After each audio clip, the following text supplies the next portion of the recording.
21वां अध्याय उग्रसेन का राज्याभिषेक तथा भगवान का विद्या अध्ययन।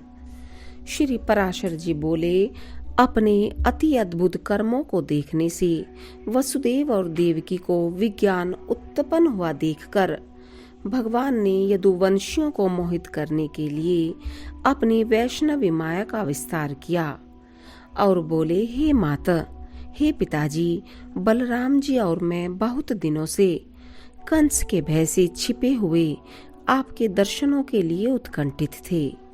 सो आज आपका दर्शन हुआ है। जो समय माता पिता की सेवा किए बिना बीतता है, वह असाधु पुरुषों की ही आयु का भाग व्यर्थ जाता है। हे तात, गुरु, देव, ब्राह्मण और माता पिता का पूजन करते रहने से देहधारियों का जीवन सफल हो जाता है। अतः हे तात, कंस के वीर्य और प्रताप से भीत हम परवशों से जो कुछ अपराध हुआ हो वह क्षमा करें। श्री पराशर जी बोले, राम और कृष्ण ने इस प्रकार कह माता पिता को प्रणाम किया और फिर क्रमशः समस्त यदुवृद्धों का यथा योग्य अभिवादन कर पूर्ववासियों का सम्मान किया। उस समय कंस की पत्नियां और माताएं पृथ्वी पर पड़े हुए मृतक कंस को घेरकर दुख शोक से पूर्ण हो विलाप करने लगी। तब कृष्णचंद्र ने भी अत्यंत पश्चाताप से विवल हो स्वयं आंखों में आंसू भरकर उन्हें अनेकों प्रकार से ढाढ़स बंधाया। तदंतर श्री मधुसूदन ने उग्रसेन को बंधन से मुक्त किया और पुत्र के मारे जाने पर उन्हें अपने राज्य पद पर अभिषिक्त किया। श्री कृष्णचंद्र द्वारा राज्याभिषिक्त होकर यदुश्रेष्ठ उग्रसेन ने अपने पुत्र तथा और भी जो लोग वहां मारे गए थे उन सब के औद्रदैहिक कर्म किए। औद्रदैहिक कर्मों से निवृत्त होने पर सिंहासनारूढ़ उग्रसेन से श्री हरि बोले, हे विभो, हमारी योग्य जो सेवा हो उसके लिए हमें निशंक होकर आज्ञा दीजिए। ययाति का शाप होने से यद्यपि हमारा वंश राज्य का अधिकारी नहीं है, तथापि इस समय मुझ दास के रहते हुए राजाओं को तो क्या, आप देवताओं को भी आज्ञा दे सकते हैं। श्री पराशर जी बोले, उग्रसेन से इस प्रकार कहे, कार्य सिद्धि के लिए मनुष्य रूप धारण करने वाले भगवान कृष्ण ने वायु का स्मरण किया और वह उसी समय वहां उपस्थित हो गया। तब भगवान ने उससे कहा, हे वायु, तुम जाओ और इंद्र से कहो कि हे वासव, व्यर्थ गर्व छोड़कर तुम उग्रसेन को अपनी सुधर्मा नाम की सभा दो। कृष्णचंद्र की आज्ञा है कि यह सुधर्मा सभा नामक सर्वोत्तम रत्न राजा के ही योग्य है। इसमें यादवों का विराजमान होना उपयुक्त है।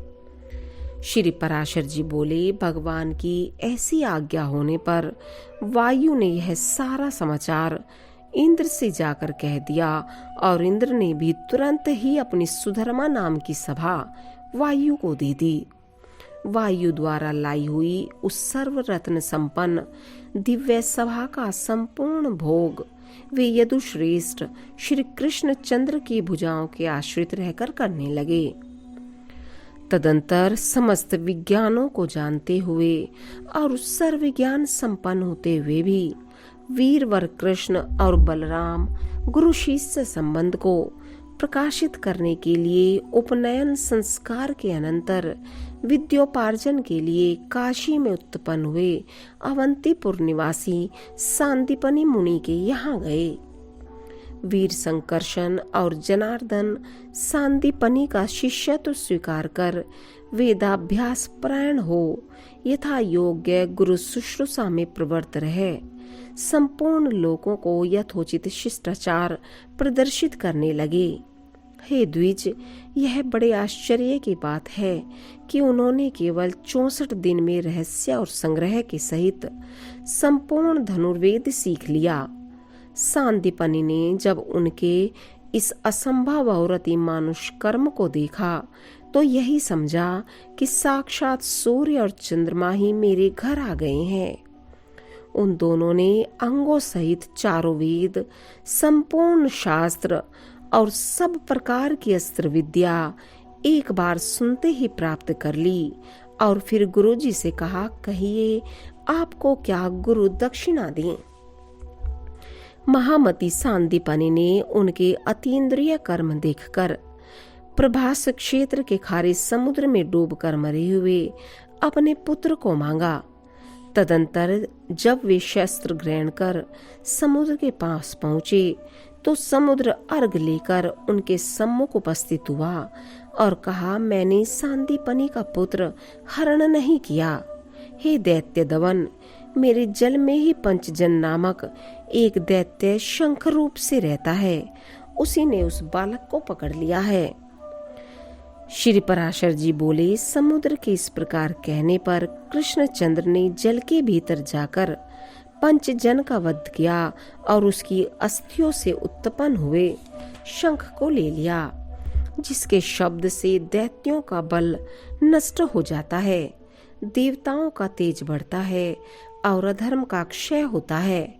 तदंतर उस 5 जन्य शंख को बजाते हुए श्री कृष्णचंद्र और बलवान बलराम यमपुर को गए और सूर्य पुत्र यम को जीतकर यम यातना भोगते हुए उस बालक को पूर्ववत शरीर युक्त उसके पिता को दे दिया। इसके पश्चात वे राम और कृष्ण राजा उग्रसेन द्वारा परिपालित मथुरापुरी में, जहाँ के स्त्री पुरुष उनके आगमन से आनंदित हो रहे थे, पधारे। इति श्री विष्णु पुराणे पंचमे अंशे 21 अध्याय।